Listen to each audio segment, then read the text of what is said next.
Hi అండి, అందరికీ నమస్తే. నేను మీ ఉదయ్ భాను.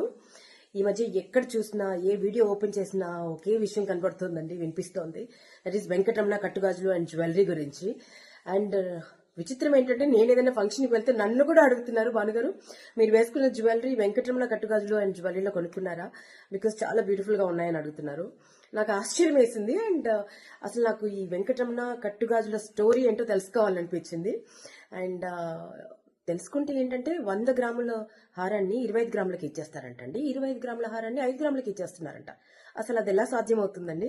నాకైతే బోల్డ్ అన్ని డౌట్స్ ఉన్నాయి. మీకు కూడా డౌట్స్ ఉన్నాయా? ఉంటే కనుక కమెంట్ బాక్స్లో కమెంట్ చేయండి. బికాస్ ఈ నెల 15th అంటే నవంబర్ 15th సికింద్రాబాద్ జనరల్ బజార్లో ఉన్నటువంటి ఉజ్జయిని మహంకాళి టెంపుల్ ఉంది కదండి, అక్కడ ఉన్నటువంటి వెంకటరమణ కట్టుగాజుల స్టోర్కి నేను విజిట్ చేయబోతున్నాను. నా డౌట్స్ అన్ని నేను క్లారిఫై చేసుకుంటే కానీ నాకు సాటిస్ఫాక్షన్ ఉండదు. మీకేమైనా డౌట్స్ ఉంటే మీరు కమెంట్ చేయండి. మీ డౌట్స్ నా